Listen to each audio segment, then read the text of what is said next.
Welcome back to the Marvel Movie Minute, a daily podcast in which we dig in deep to analyze the films of the Marvel Cinematic Universe 1 minute at a time. I'm Andy Nelson from thenextreel.com. And I'm Pete Wright, also from The Next Reel. Of course, we are still talking about Jon Favreau's 2008 film Iron Man, where all of this insanity began. And back with us today is Heidi Bennett from the Vibrant Visionaries podcast. Hey, Heidi. Howdy, howdy. Today we are digging into minute 19, which starts with Yinsen cooking some beans and ends with Yinsen revealing that he's met Tony before. Bum, bum, bum. It's like, we cut from the horror show of Tony yanking that thing out of his face and discovering that he's now plugged into a car battery to the campfire vibe, right? I mean, totally. It's almost charming. It's totally designed, I think, to dispel all of the horror that we just experienced, right? Because it goes from like this is an edit that's for the kids because it's like it's not a horror movie, kids. Really, it's not. Look, he's whistling and he's making beans at the campfire. Let's have some fun. It's perfect, and it also it answers all the mysteries about his chest and his wounds in 1 minute, right? I mean, we get everything. We get beans, we get I saved your life, and here are the things that were in you.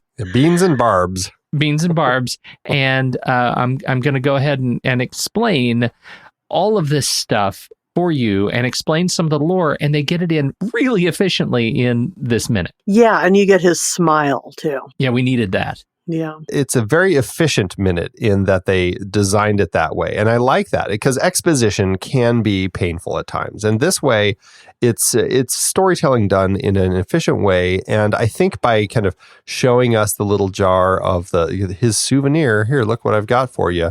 And you see the little pieces, that just, it's additional exposition so we know what's going on, but it's done in a way that I think gives you kind of a visual, and it allows for the storytelling to not just get bogged down in the talking. Because, I mean, it's definitely talking about what he did. I just love having that visual, though. Yeah. Well, and they bring up the atrial septum.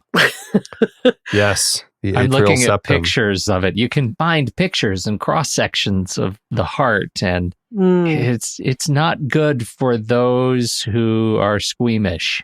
Please don't look. I'll pass. Ever. I'll pass on that. It's not good. Well, and so it's clear the atrial septum is the basically the dividing wall between the two atriums of your heart, the left and right atriums. And so it's interesting that it seems very specific, doesn't it? Like it's not just aiming for the heart. No, they had to go all the way in. Like it's going to puncture your atrial septum. Yeah, and then what? So your heart is just a sac now? It's just an open thing? I don't know. I guess so. My medical training did not prepare me for Iron Man. I can only imagine what happens. Well, there are defects like the atrial septal defects where the wall between your left and right atrium ruptures. Well, it doesn't close after birth. The ASD it never actually officially closed. And the two atriums are obviously the oxygenated blood and the blood that's heading off to get oxygen, and so obviously mixing them is quite a problem. So I can see why it would create issues. But I do feel like this is that crazy comic book lore. Like this is what's going to happen. And that's why there's so many barbs in your chest that we had to put a magnet in there to keep them from moving any closer. Like it can't suck them out of the chest, but they're going to keep them from moving any closer to it. Now, does that bug you? I mean, as somebody who's read a lot of the comic, does that give you pause that we're just going to freeze these things? We're going to freeze these razor-sharp barbs of shrapnel. We're going to freeze them in your constantly moving and pumping heart tissue, and you're going to be fine. It's a strange choice. I've never quite let that go. I know that I should. I know I should just move on. Yeah, I don't know how smart it is in the context of actual real-world injuries, but I think for me, it is one of those things that I've let go because it is a comic book movie. This is kind of one of those things that just happens. And, it's the thing that makes Iron Man Iron Man. So I find myself, I guess, much more forgiving of it because of that. Yeah. Well, part of the reason that I am able to just sort of not let go, but move on, is that they show us the barbs, right? And as soon as they show you the barbs backlit in that little jar, that's the other thing that you always think about, at least for me, that I always think about when I see Tony and I see the arc reactor in his chest. I'm thinking specifically about that shot of the barbs and how, well, atrial septum magnet, whatever, did you see those barbs? And that is seared into my brain as a source of great terror. And that lets me move on with the story. Yeah, I just kind of thought, I'm not going to try to have to understand this. I mean, I get the gist of it, so let's move on, because it's fantasy. It's not reality. Wait, what? It is horrific, though, to think that Tony goes years with barbs like that. Like, those are big barbs. Like, when you look at them, it's not like, microscopic ones that he was pulling out. I mean, these are like fingernail clipping size. They're huge things that he was pulling out. It's like, why couldn't he just get the rest out? I don't know. But okay, I got a sidebar. I had a dog, a Labrador Retriever named Stormy, and she killed a farmer's chicken. I swear, this sounds like it's out of a book. It's not. It really happened.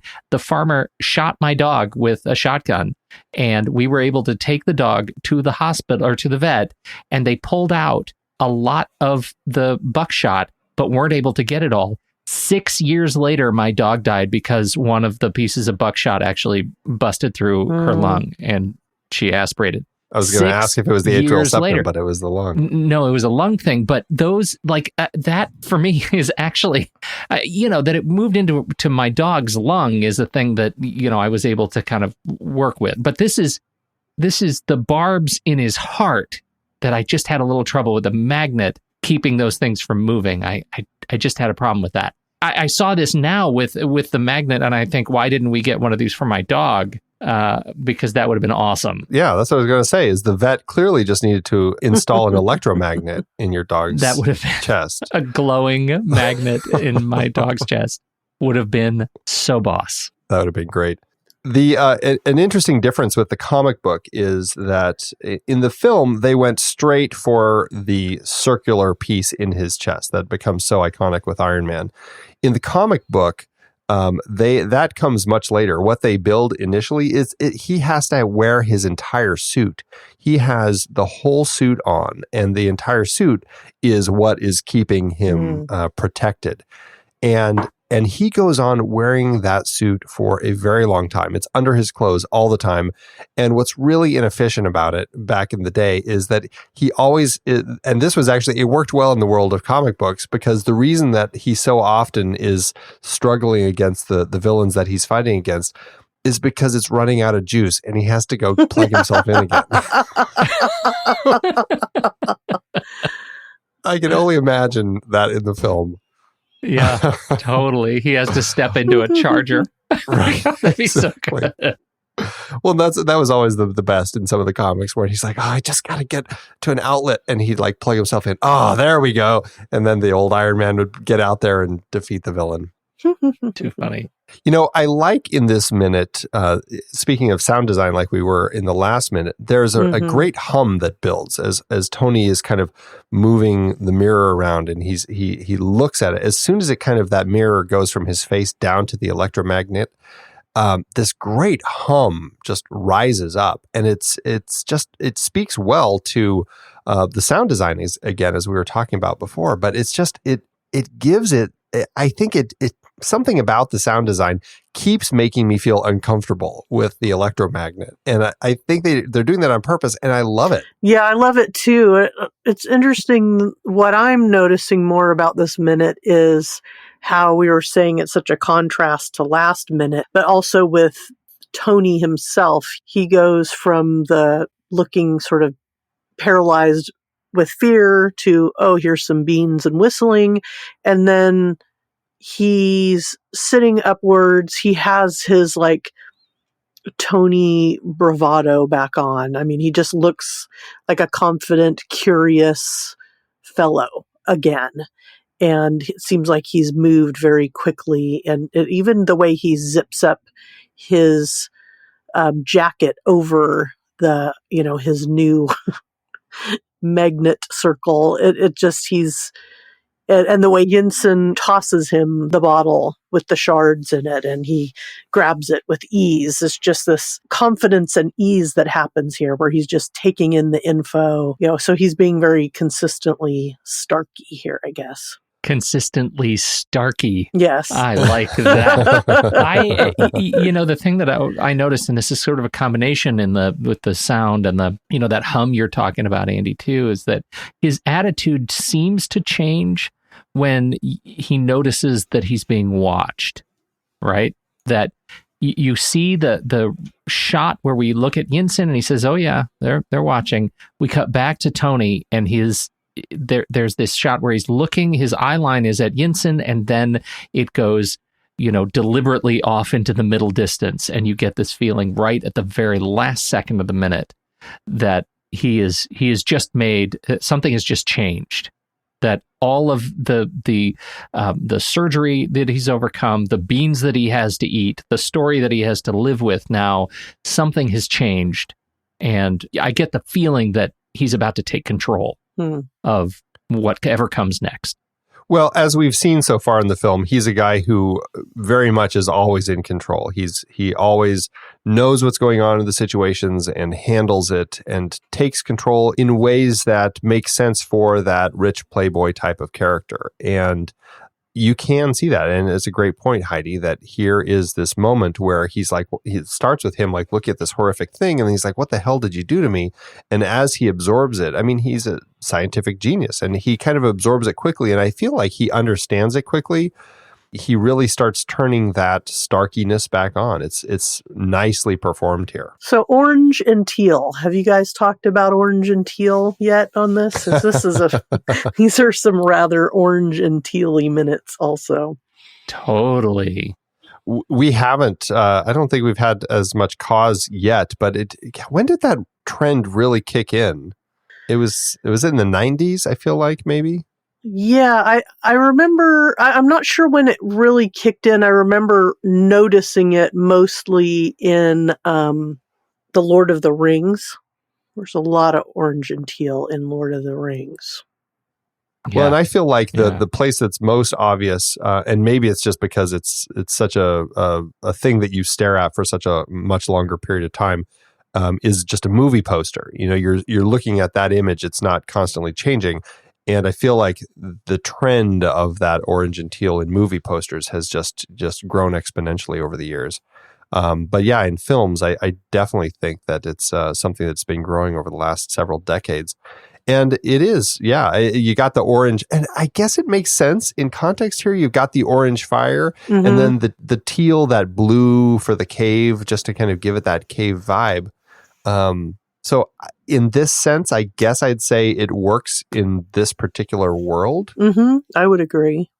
I think it works really well, and I think our brains are tuned to those colors. I mean, these are the colors of sunset. I mean, this is the color. This color pairing. It's a color of nature. It's a color of what is always around us. And I think that's why we have such an affinity to it. And I know, I think whenever I'm behind a camera, like that's what I'm looking for, because it's so easy to stop people when they see that orange and teal somehow mixed. It just always sort of naturally works. You can do so much with it. And here it adds so much to the mood. It gives us a sense of that, we have this warmth that's right in front of us, right? It's the warmth of generosity of Dr. Yinsen, who has just saved his life, but we're still in a very cold place. And so it's the color pairing is such an exercise in distinct contrasts here, the emotional contrast that we get for the humanity of the experience and the coldness of the place. I think it's just so natural. I'm just kind of reading up on it right now. It looks like people have been talking about it. I mean, it's been a conversation topic for a very long time, but it sounds like some people are pinning it down to "Oh Brother, Where Art Thou" back in 2000, because that was the first film to be scanned onto a hard drive in its entirety to create the digital intermediate so that they could jump in and really play with the colors. And that is where kind of this trend, it began because they could really play with the colors to create exactly the looks that they wanted. Now that you say that, I thought you was a toad.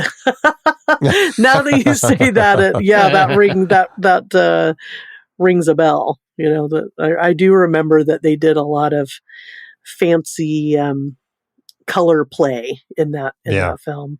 Well, anything else for this minute, you guys? Not from me. That's what I got.